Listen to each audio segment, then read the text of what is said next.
ಧರ್ಮಸಂತೆ, ಉಪಾಸನಾ ಸ್ವಾತಂತ್ರ್ಯ, ವ್ಯಕ್ತಿ ಗೌರವ, ದೇಶದ ಏಕತೆ ಮತ್ತು ಅಖಂಡತೆಯನ್ನು ಪ್ರತಿಯೊಬ್ಬರಲ್ಲೂ ಭ್ರಾತೃತ್ವ ಭಾವನೆ ಮೂರ್ತಿ ಈ ದೇಶದ ಗೃಹಸಂಕಲ್ಪವನ್ನು ಮಾಡ್ತೀವಿ ಅಂತೇಳಿ 1949 ನವೆಂಬರ್ 26ನೇ ತಾರೀಕು ಈ ಸಂವಿಧಾನದಲ್ಲಿ ಪ್ರಸ್ತಾವನೆಯನ್ನು ಈ ದೇಶದ ಸಂವಿಧಾನ ಅಳವಡಿಸಿಕೊಂಡಿದ್ದೀವಿ. ಆದ್ರೆ ಸಂವಿಧಾನ ಬದ್ಧವಾಗಿ ಇದೆ ಈ ಸರ್ಕಾರ ನಡೀತಾ ಇದೆಯಾ? ಯಾವ ಹೋರಾಟ ಮಾಡ್ತಾರೆ ಅವ್ರನ್ನ ನೀವು ನೈತಿಕರಿ ಪೊಲೀಸ್ ನೈತಿಕರನ್ನ ಬಳಸಿ ಈ ದೇಶದಲ್ಲಿ ಯುವ ಜನತೆನ ನೀವು ಮರ್ಮಾಘಾತ ಮಾಡ್ತೀರಾ. ಈ ಧೋರಣೆ ಪ್ರಜಾಪ್ರಭುತ್ವದ ಮಾರಕ.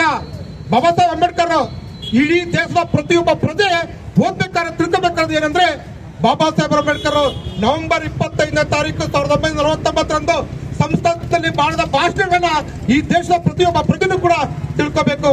ಅವತ್ತೇ ಹೇಳಿರ್ತಾರೆ ಬಾಬಾ ಸಾಹೇಬರು, 76 ವರ್ಷಗಳ ಹಿಂದೆನೆ ಈ ದೇಶ ಪ್ರಜಾಪ್ರಭುತ್ವ ವ್ಯವಸ್ಥೆ ಉಳಿಬೇಕಾದ್ರೆ, ಸಂವಿಧಾನ ಉಳಿಬೇಕಾದ್ರೆ ಜಾತೀಯತೆ, ಜಾತಿ ವ್ಯಾಮೋಹ, ಜಾತಿ ಮೇಲೆ ಇರುವ ದ್ವೇಷ ಹೋಗ್ಬೇಕು ಅಂತೇಳಿ ಈ ದೇಶದಲ್ಲಿ ಏನಾಗ್ತದೆ, ಜಾತಿ ಆಧಾರದ ಮೇಲೆ ರಾಜಕಾರಣ ಆಗ್ತದೆ, ಜಾತಿ ಆಧಾರದ ಮೇಲೆ ವಿದ್ಯಾ ಕೇಂದ್ರಗಳು ಸೃಷ್ಟಿ ಆಗ್ತದೆ, ಜಾತಿ ಆಧಾರದ ಮೇಲೆ ಧರ್ಮ ಕೇಂದ್ರಗಳು ಸೃಷ್ಟಿ ಆಗ್ತದೆ.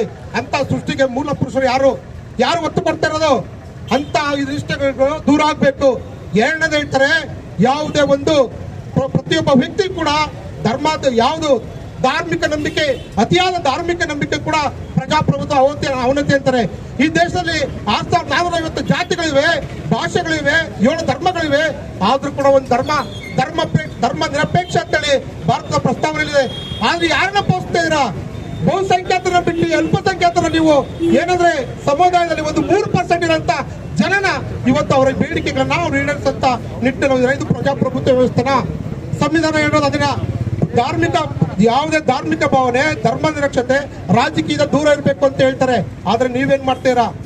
ಮೂರನೇದು ಹೇಳ್ತಾರೆ, ಯಾವುದೇ ಒಂದು ರಾಜಕೀಯ ಪಕ್ಷಕ್ಕಿಂತ ಈ ದೇಶ ಮುಖ್ಯ ಅಂತ ಹೇಳ್ತಾರೆ. ಇವತ್ತು ಮಾನ್ಯ ನರೇಂದ್ರ ಮೋದಿ ಅವರೇ ಅಥವಾ ಅವರ ಬೆಂಬಲಿಗರೇ, ನೀವೇನ್ ಘೋಷಣೆ ಕೂಗ್ತೀರಾ? ನೀವೇನ್ ಹೇಳ್ತೀರಾ? ಇಲ್ಲಿ ಈ ದೇಶದಲ್ಲಿ ಈ ಜನತೆಗೆ ಏನ್ ದಾರಿ ತಪ್ಪಿಸ್ತೀರಾ? ನೀವು ದಿಕ್ಕ ತಪ್ಪಿಸ್ತಾರೇನೋ?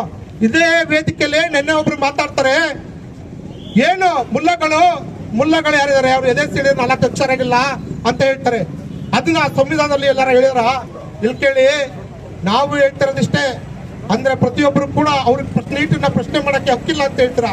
ಅಂದ್ರೆ ಇಲ್ಲಿ ಕೇಳಿ, ಮತ್ತೊಮ್ಮೆ ಹೇಳ್ತೀನಿ, ಹುಚ್ಚ ಕುಡಿದವರು ನೀರಂತ ಹುಚ್ಚ ಕುಡಿಯೋರ್ನ, ಸಗಣಿ ಅಂತೇಳಿ ಅನ್ನ ತಿನ್ನೋರ್ನ ನೀವು ಅವ್ರು ಕೇಳ್ಬೋದಾ? ನೀಟನ್ನ ಪ್ರಶ್ನೆ ಮಾಡ್ಬೋದಾ?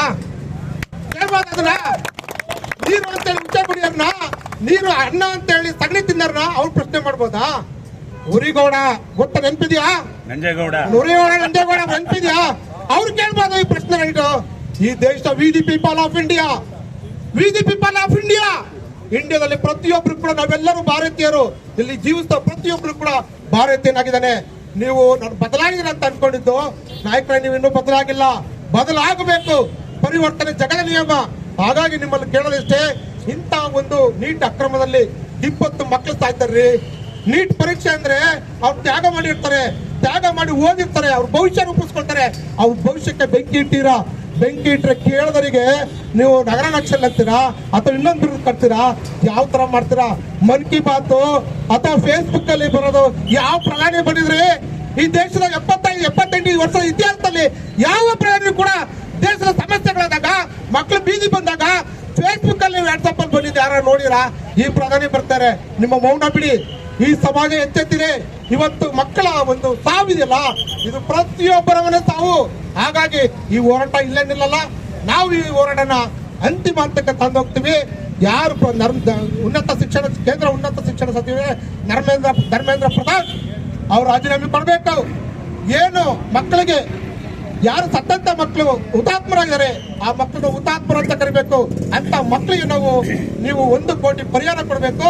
ಮತ್ತೆ ಏನು ವಿದ್ಯಾರ್ಥಿಗಳ ಮೇಲೆ ನೀವು ಮೊಕದ್ದಮೆ ದಾಖಲು ಮಾಡಿ ಗೂಂಡಾಗಳನ್ನು ಬಿಟ್ಟು ನಡೆಸ್ತಾರಲ್ರಿ, ನಾಚಿಕೆ ಆಗಲ್ಲ ನೀವು? ಕೇಂದ್ರ ಸರ್ಕಾರಕ್ಕೆ ನಾಚಿಕೆ ಆಗ್ಬೇಕು. ಪ್ರಜಾಪ್ರಭುತ್ವ ವ್ಯವಸ್ಥೆ ಎಲ್ಲಿರೋ? ಅದಕ್ಕೆ ಹೇಳ್ತಿರೋದು, ನಾವೆಲ್ಲರೂ ಕೂಡ ಬಾಬಾ ಸಾಹೇಬ್ರು ನವೆಂಬರ್ 25ನೇ ತಾರೀಕು ಏನು ಭಾಷಣ ಮಾಡ್ತಾರೆ, ಆ ಭಾಷಣ ಪ್ರತಿಯೊಬ್ಬ ಪ್ರಜೆನೂ ಓದ್ಬೇಕು. ಏನ್ ಗಂಡರಂತರ ಆಗತ್ತೆ? ಯಾಕೆ ಈ ತರ ಸರ್ವಾಧಿಕಾರಿಗಳಾಗ್ತಾರೆ? ಸರ್ವಾಧಿಕಾರಿಗಳಕ್ಕೆ ನಾಯಕ ಪಂಡಿತನ ಒಬ್ಬನ ಹೇಳಿದರೆ, ಯಾವ ಈ ರಾಜ್ಯದ ಇರ್ಬೋದು, ಈ ರಾಷ್ಟ್ರದಲ್ಲಿರ್ಬೋದು, ಅವನು ನೈತಿಕವಾಗಿ ಅವನು ಇತ್ತು ನಾನ್ ಕೆಲಸ ಮಾಡ್ತೀನಿ ಅಂತ ಹೇಳಿದ್ರೆ ಇವತ್ತೆಲ್ಲ ಮಾತಾಡ್ತಿದ್ರು. ಯಾವ್ದೋ ಒಬ್ಬ ವ್ಯಕ್ತಿ ಹೇಳಿ ಇವತ್ತು ರಾಜಕಾರಣಕ್ಕೆ ಬಂದಿದ್ದಾರೆ, ಇವತ್ತು MP ಗಳಾಗಿದ್ದಾರೆ, ಅದಕ್ಕೆ ಮಾತಾಡಕ್ ಧೈರ್ಯ ಇಲ್ಲ. ನಿಮ್ ಮಕ್ಳು ಬರ್ತಾರೆ, ಯಾರು ಅವ್ರ ಪರ ಇಲ್ಲಿ ಬಂದು ಮಾತಾಡಿರ, ಯಾರು ದೌರ್ಜನ್ಯ, ಅತ್ಯಾಚಾರ, ಭ್ರಷ್ಟಾಚಾರ ಆಗಿರಂತ ನೀಟ್ ಪರೀಕ್ಷೆ ಅಕ್ರಮದ ವಿರುದ್ಧ ಧ್ವನಿ ಎತ್ತಿರೋರ ಧ್ವನಿನ ಅಡಗಿಸೋದಕ್ಕೆ ಅದಕ್ಕೆ ವಿರುದ್ಧವಾಗಿ ಯಾರು ಮಾತಾಡಿದರೆ ನಿಮ್ಮ ಮಕ್ಕಳಿನ 10 ವರ್ಷ ಬೀದಿ ಬರ್ತಾರೆ. ನೀವು ಆಲ್ರೆಡಿ ಬಟ್ಟೆ ಬಿಚ್ಕೊಂಡಿರ, ಆದ್ರೆ ಬಟ್ಟೆ ಬಿಚ್ಚಲ್ದಂಗೆ ಕಾಣ್ತೀರಷ್ಟೇ. ನಿಮ್ಮ ಮಕ್ಕಳು ಬೀದಿ ಬರ್ತಾರೆ. ರಾಜಕೀಯ ಅಲ್ಲ, ಈ ದೇಶ ಅಂದ್ರೆ ಈ ದೇಶದ ಜನತೆ, ಈ ಜನತೆ ಮುಖ್ಯ ಹೊತ್ತು ಒಂದು ಪಕ್ಷ ಮುಖ್ಯ ಅಲ್ಲ. ಹಾಗಾಗಿ ಪ್ರತಿಯೊಬ್ಬರಲ್ಲೂ ಮನವಿ ಮಾಡೋದೇನಂದ್ರೆ ಇಂಥ ಹೋರಾಟಕ್ಕೆ ಪ್ರತಿಯೊಬ್ಬರು ಭಾಗವಹಿಸಬೇಕು. ಭಾಗವಹಿಸೋ ಜೊತೆಗೆ ನಮ್ಮ ಎತ್ತ ಕೊನೆ ದಿನಗಳವರೆಗೂ ಕೂಡ ನಾವು ಒಗ್ಗಟ್ಟಲ್ಲಿ ಇರಬೇಕು ಅಂತ ಹೇಳ್ತಾ ಇವತ್ತು ಬಂದಂತ ಎಲ್ಲ ನನ್ನ ಚಿಕ್ಕಮಗಳೂರಿನ ಜನತೆ, ಯುವಕರಿಗೆ ಅಥವಾ ಎಲ್ಲ ಸಂಘಟನೆ ಮುಖಂಡರಿಗೆ, ಹಿಂದೂ ಧರ್ಮ, ಕ್ರೈಸ್ತ ಯಾವ ಭೇದ ಬರ್ತೋ ಇದೇ ಭಾರತೀಯ